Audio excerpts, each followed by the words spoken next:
So I rarely discuss baseball on here, but after watching my favorite team, the Yankees, lose in Game 6 to the Astros, I kind of just wanted to just give my 2 cents and talk about it a little bit. So it was a shame. I mean, they were down 4-2, ninth inning, 1 out. DJ LeMahieu has that incredible opposite field home run.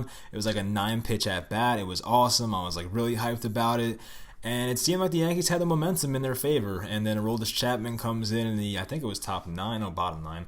Bottom 9, they're tied at 4-4, gets the first 2 outs easily. He was looking really good, locating his slider. The fastballs were located, the first 2 batters. Then George Springer comes up. I think he was down 3-1. He walks him. Couldn't really locate his fastball to him. So I was like, okay, well, you have Altuve now. But here's the thing. They had, Jake Marisnick on deck because Michael Brantley was pinch ran for in like the 7th inning or something like that. So looking back on it, and I tweeted this, I mean, in hindsight, why didn't you go after Jake Marisnick? I mean, the guy's like a, what is it? I wrote it down, a 227 career hitter in the MLB, and you go after Jose Altuve, who is just notorious for killing the Yankees, and for some reason they go after him and not Jake Marisnick. I understand putting runners on first and second, putting a guy in scoring position is not good news, but still, Jake Marisnick, Jose Altuve, like it just seemed like a simple thing looking back on it, but still, I mean, it's just a Monday morning quarterback type thing looking back on it. We didn't know Jose Altuve was going to hit a home run. I'm sure some people had suspicions because he is a Yankee killer,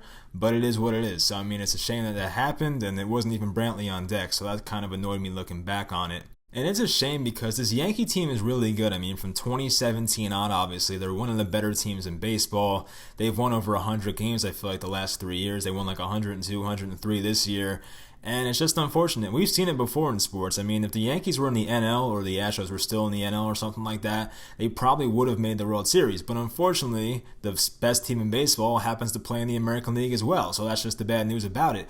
So, it's happened in sports before. I mean, the Colts with Peyton Manning, they used to run into, Tom Brady and the Patriots a lot, and they would get out in the playoffs. Same thing with Phillip Rivers. They had some good Charger teams. They would get out by the Patriots. I mean, you just happen to run into the wrong teams. I mean, even in basketball, Steve Nash and the Suns, they never made it with Amari Stoudemire, Joe Johnson, Sean Marion. They had a great team there as well, never made the finals. So, I mean, this happens. This kind of stuff happens in sports. Even the Rockets the last 2 years, when they had James Harden and a great team, they couldn't get past the Warriors the last 2 years, and they almost did. They had Chris Paul as well, who went down with the unfortunate injury 2 years ago. But these kind of things happen. Sometimes you just run into the wrong team in your own conference or your own league if you're talking about baseball. So that sucks, but a lot of guys on the Yankees have to be called out. I mean, their hitting all season was incredible, but the thing is, in the postseason, when you're facing a Gerrit Cole, Justin Verlander, things get real. And the bullpen for the Astros is very good as well. Can't really complain about it. Feel like they didn't really hit Will Harris at all. They did touch up Ozuna, obviously, but there's a couple of guys in the Astros bullpen they really weren't able to hit. So, I mean, Edwin Encarnacion has to be called out, obviously. I mean, I don't know what happened with him. He was going off in the Twins series, especially the first couple of games. Don't know. I mean, it just seemed like they were pounding him with fastballs and he couldn't catch up to them. I understand guys throw in the high 90s nowadays. Encar's like 37-ish years old or something around there, upper 30s now. Maybe he's just not able to catch up on these fastballs anymore. I have no idea. I don't even know if his contract goes past next year, so I don't even know he's on the team anymore. But still, it was disappointing to see that. Another old guy, Brett Gardner. I mean, you could say he's the heart and soul of this team, and I'm not going to argue with you on that. But his average and his, I think I saw the numbers. He was like 3 for 20 or something around there, 2 for 20 during this series. I mean, you can't have that. I understand he's your 9-hitter this game, but he was all over the place. They hit him like 3rd at one point. They hit him like 6th at one point. So he was all over the lineup, but still, going 2 for 20 or 3 for 20, whatever it was for Gardner, you cannot have it. Gary Sanchez, I mean, he had a rough game behind the plate this one. I mean, he had a couple balls get by him. They had the strike 3 drop ball that got by him, and there was, of course, the pass ball in Game 5. So, I mean, I know they won Game 5, but still, it's another example. So Sanchez, he wasn't hitting either. I mean, he did have the home run. He had an RBI single in this game, I believe, to score the first run, so that was nice, but just struck out way too many times in this series. Adam Ottavino was kind of a surprising one. I mean, we got a lot of good guys from the Rockies. I mean, LeMahieu, Talkman, I feel like there's another one in there, but anyway, so Ottavino was great the first half of the year. Even the regular season, his final numbers turned out to be great. But once we got into the postseason, you could not trust the guy. Every time they brought him in, his slider wasn't starting in the middle. It was starting towards the right-handed batters and then going off into the middle, and it wasn't working for some reason. He just did not look very effective, and obviously his results showed it.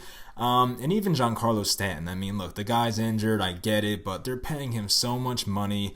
I wasn't completely on board with the move. I was excited about it, obviously, but this guy had a terrible injury history. He's under a massive contract, and I think he's signed for like another like 10-ish years or something. Like, it's crazy. So a lot of people are going to say, oh, you have to trade Stanton, but no one's taking that contract. Let's be real. Come on. Like, can we have some logic when we're saying trade Stanton? Like, no one's taking him. I just don't understand where people are coming from with that. Once you trade for a contract like that, you're not getting off of it. Sorry. I mean, baseball contracts are guaranteed, and it is what it is. So if he turns into the next Jacoby Ellsbury and just keeps getting hurt over the next few years, then that sucks. That's a risk that Cashman made.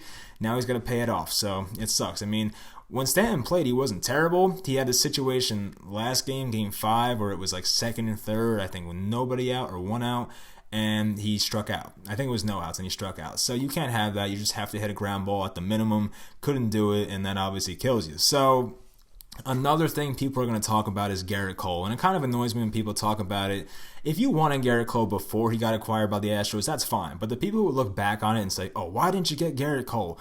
Look, I'm not going to front. I'm going to be honest right here. I wasn't completely sold on getting Gerrit Cole because I heard that, we'd have to give like Gleyber Torres and some other great prospects for this organization. Gerrit Cole, this last season with the Pirates, I wrote it down, his ERA was 4.26. I mean, he did make 33 starts that year. That's great. Shows he's durable. But 4.26, I don't know how he went from that to like the best pitcher in baseball in a span of 2 years. It doesn't really make sense to me. I mean, even going from the NL to the AL makes no sense. But he also made 21 starts the year before due to elbow and triceps injuries. So, I wasn't sold that this guy was durable. I mean, he did have the 33 starts in 2017, I guess it was. But in 2016, he missed a lot of starts due to injury. So I wasn't completely sold on it. Looking back on it, yeah, they obviously should have acquired the guy. But I can't blame Brian Cashman. I mean, I'm not going to be a hypocrite about it. I wasn't completely on board. I didn't want to give up the 20-year-old Gleyber Torres at the time for a guy who was an injury-prone pitcher coming off an ERA in the 4s. And obviously, you have to look more into it, but still, I just did not think it was like a no-brainer type move that Yankee fans want to make it seem like. And it's hard to get aces, people are going to point to the pitching. The pitching wasn't awful in this series. I mean, James Paxton Game 5 was great. Masahiro Tanaka in Game 1 was great. Tanaka in the other game he pitched sucked.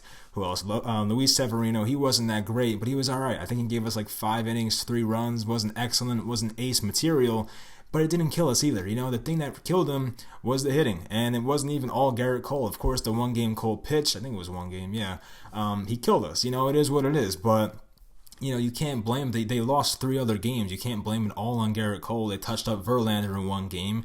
They were able to score off him the first game as well. I don't know how many runs they got, like 1 or 2, but still, they were able to score off Verlander. I think that was the game where George Springer hit the tying home run, and the whole momentum of the series changed after that. But people act like aces grow on trees. I mean, yeah, if you wanted to sign Patrick Corbin in the offseason, fine, you have an argument there. But outside of that, you weren't getting Max Scherzer, you weren't getting Madison Bumgarner. I mean, how many other aces are there in the MLB that are just on the trading block? It doesn't happen a lot, Maybe Luis Castillo from the Reds, but he's very young, not proven. I mean, there's some guys that were on the trading block and in trading discussions, but people act like you can get an ace from anywhere, and it's not the case, it takes a lot of assets to get these guys, and I do think, based off how these last 2 ALCSs have gone for the Yankees against the Astros, they're going to try and get an ace, and I'm aware that Gerrit Cole is a free agent, obviously. I don't know what's going to happen with his future. He'll be 29 years old, he'll be seeking a massive contract, but anytime you sign a starting pitcher, especially a guy who throws in the high 90s like he does at 29 years old, it's concerning. He also has some injury history, as I mentioned before. It's not a no-brainer move. Some people are opposed to signing pitchers that are at the end of their prime, and you can argue that Gerrit Cole's at the end of his prime. He might have 2 or 3 really good more years left in him, but to sign a guy like Gerrit Cole, you probably have to sign him for 6 or 7 years. So that back half of his contract, especially where you have to pay him more most likely, it might not be pretty. I mean, we saw it with CC Sabathia. He signed a massive contract. Sabathia was great for the Yankees the first 3.5, 4 years, then fell off. Of course, he reinvented himself towards the end of his career, but for a 2 or 3 year span, the Sabathia contract was looking terrible. So you never know. I mean, I feel like signing Gerrit Cole would be nice, but it's also, you could pay the price on the back half of his contract, so you never know. But that's basically it. I mean, I hope you guys enjoyed this video. It sucks. I wanted to go to the World Series. This team was definitely good enough to make it, but as I said, with the Chargers example and all those other teams, the Rockets, the Suns, sometimes you just run into the wrong team that happens to be in your own conference or league. It is what it is. So sucks. They definitely could have won this game, though. They were inches away multiple times from having that big hit. You know, you think back to the Josh Reddick diving play, the Michael Brantley play, where look, Aaron Judge, I didn't know what he was doing there. You have to go halfway on that ball. I know it's easy to say looking back on it, but, you know, should be between halfway, between first and second base. I don't know why he was rounding second by the time. I don't know, but I'm not going to get into it, but whatever.